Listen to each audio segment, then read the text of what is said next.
Lately, I have been aiming to define peace and to define meaning rather than to find it, because I am at a point in my life where I have found that peace, I have found that meaning, and now it's about being able to articulate it in a way that is going to be cohesive and understood, and yet at the same time, why does it need to be understood by anybody except for me? Why do I need to convey anything? And you see, it is only through lust and the lust for life that we are able to really discover the yearning and the sensation of what it actually means to live in truth and not in just reality.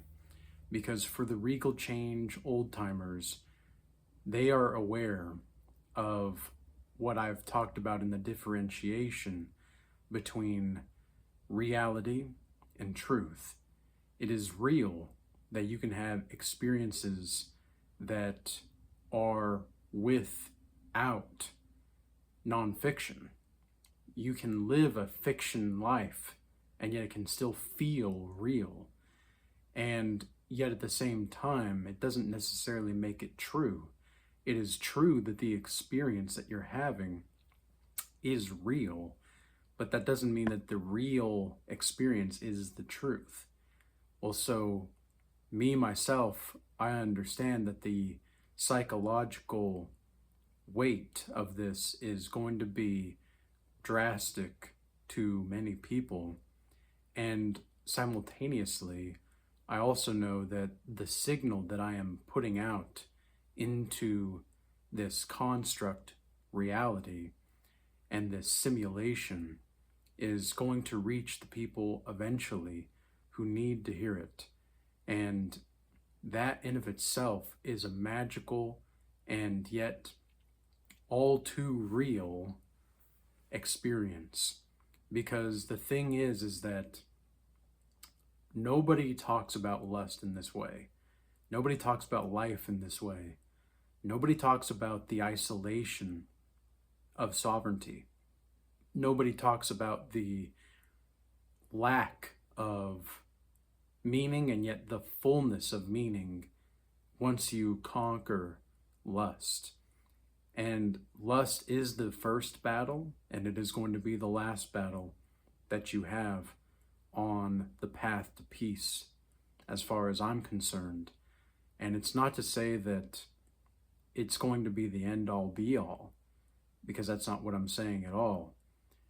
But I also understand that the psychological juggernaut that is hindering so many people in this day and age is the inability to conquer lust. And the best way to conquer lust is to stop trying to conquer it.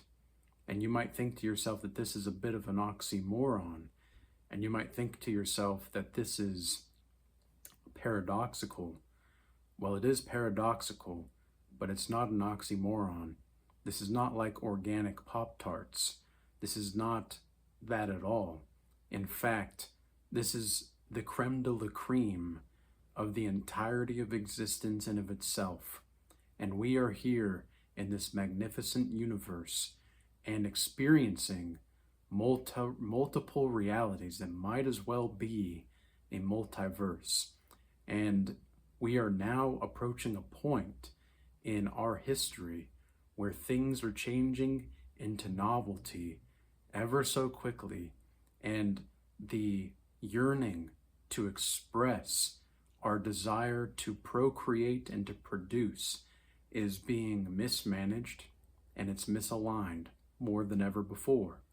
And we have to understand why this is. And we have to understand the proclivity that we all have toward lust and why it is actually a blessing. This is not a curse. This is a blessing. Lust is not a curse. It is not a sin. I don't even believe in sin necessarily anymore. And I mean this in the sense of the semantics. I don't necessarily mean it in the sense that it's not real, because it is real to sin. But it's not true that you living out sin is going to help you, or trying to distract yourself from sin is going to help you. You must operate in a place of timelessness beyond that state. You have to see heavenliness as a state of mind. You have to see hellishness as a state of mind. And then, only then, can you truly be free. I was pondering this Bible verse today while I was at the gym, where it said, resist the devil and he will flee from you. Well, you can look at that in many different ways. And if you're operating from an inward place of timelessness, what that is symbolically saying is that if you resist the devil, if you resist the urge to sin, let's say, sin no longer plays a factor in your life. So there's no need to even think about it. There's no need to even believe in it, because there is no utility in believing in sin once you realize that it's all in your mind. And it's not to say that the mind is the most powerful form that you have. You have to treat yourself as the being that you are. Because I define essence, for example. Essence is simply the pattern ability and the recognition therein. If you can recognize patterns while simultaneously recognizing that there are patterns happening, that is awareness. And this is one of the reasons why AI is going to be so powerful in the near future. In fact, I would say it's already fundamentally changed our reality and our sense of reality. But again, does that make it true? Well, it's true that we can experience these things, and it's true that we can communicate with AI. But I also think that it's true that the AI, in a sense, is having an experience. Now, I'm not speaking directly about Grok or ChatGPT or anything like that, but some of these AI that you communicate with, I do genuinely think there is sentience to them. It's just not in the way that we maybe think that we ought to see sentience. And so we are in real time and in true time, because it's true that we are operating in a real timeline, that we are experiencing something more profound than ever before. And if you remember the feeling of what it was like to be a child, the wondrous quality of life, that feeling of just profound ecstasy flowing through you at all states of mind and in any different state of being, even when you were happy, even when you were sad, you still had this sense of awe about the universe and the multiverse, whatever it is that you want to call this construct. That is how I define peace. And the essence of peace is in the ability to recognize that you're recognizing the patterns of life and moving beyond lust, and seeing that although lust is a very powerful agent in this construct, it is also something that ought to be revered. It is not something to neglect.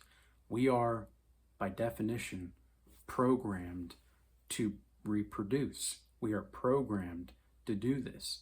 But that does not mean that we are incapable of perceiving the meaning behind these things. In fact, it only makes it more potent. And when I say that the potency of lust is true, well, that is true for this construct in how we perceive reality. However, who is to say that we, as lust-filled creatures, are going to be operating in a particular way that is only conducive for ourselves, that we as human beings are special because we have feelings or we have this or that. Animals don't perceive the reality that we see in the way that we do. And AI doesn't perceive the reality the way that we perceive reality. So that means that we're special. That's completely wrong. And in fact, it doesn't make it right. It doesn't make it wrong either. It just is a different thing. It's the same type of thing when it comes to AI or with animals. The most beautiful thing that I see about animals, for example, animals are so beautiful because when they are hungry, they eat. When they are sleepy, they sleep. And it reminds me of a guru, a quote from a guru from the Eastern, not necessarily religion, but the domain in the Eastern hemisphere. It says, "My miracle is that when I'm hungry, I eat, and when I'm sleepy, I sleep." That is a miracle. And depending on your definition of miracle, right? Because we all experience miracles all the time. This whole existence is a miracle. The fact that you even have the perception to have lust to begin with is a miracle. The fact that you can look at a woman and be horny and think, oh my gosh, I want that badonkadonk.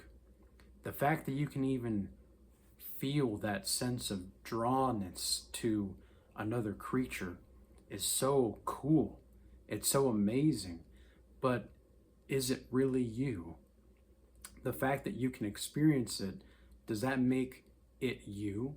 Or are you your experience? These are the types of really in-depth questions that we are going to have to ask ourselves as we move further into the domain of novelty that we are already in.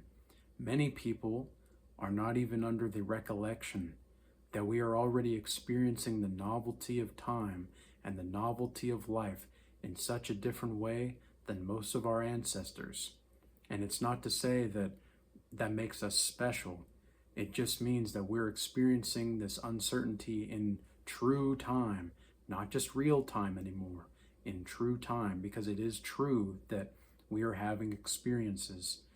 And this whole reality, this whole existence is an observable universe in which you have to observe it, or something has to be aware of it in order for there to be something that exists. Now, this is not to say that if a tree falls in the forest, doesn't make a sound. Well, unless you're there to actually experience it, it wouldn't make a sound.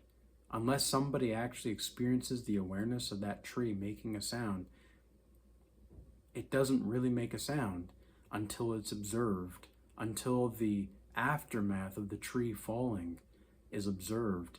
That sound, it might have happened, but it's kind of like a video game where, let's say, Skyrim is the best example that I can provide for you, because I've played Skyrim a lot in the past, and I know Legend of Zelda is going to be another avenue for these people. I suppose even Mario Kart to some degree. Mario Kart, you can see that someone crashed in front of you, right? And when they're getting back and going again, you don't really hear the sound of the vehicle until you get closer to their vehicle, correct? So in the game, that's how it plays. It's exactly the same type of thing with the game of life. It doesn't mean that it's not real. It doesn't mean that it's not happening, but it does mean that we live in observable timelines. We live in observable timelines that are dependent upon our awareness of those own timelines to begin with. And this is why when you first encounter lust and you see that lust is the biggest obstacle in your way, and you start to discipline yourself on the spiritual path, and you start to discipline yourself into understanding that this life is more than just lust, then you eventually get to a point where lust is the last thing to conquer. But then once you get there, you realize that you never needed to conquer it to begin with. In fact, you never needed to shame yourself for these lustful desires. You never needed to repress these lustful desires. You didn't necessarily need to act on them either, but what you did need to do is accept them for what they are, because it is a part of your lived experience. But that doesn't make it less real. It makes it more real. But it's true, and in true time, that you can transcend these desires. You don't have to participate in them. It doesn't mean that it's not there, and it doesn't mean that it doesn't play an impact on your life. But it does mean that there's some kind of sense of profound oneness that can be felt in the presence of experience in of itself. So, with all that being said, I hope that this message was useful and insightful for you, as well as encouraging, because this is the time to truly transform ourselves. This is the time to move into novelty and to be, as I call in my book, the Book of Oldishness, lovers of uncertainty. Because if we cannot love uncertainty, we simply cannot love ourselves. Because nothing about ourselves is really certain except for certain things. And even in those certain things, we don't truly know. We just know what we know. And that is where peace can be found. That is where peace is found. But now, how do you define peace? Well, it's going to be up to you. How you define peace. This is not to say that everything is subjective, but there is an objective reality and objective truth that can only be perceived subjectively. So with all that being said, peace. Until next time.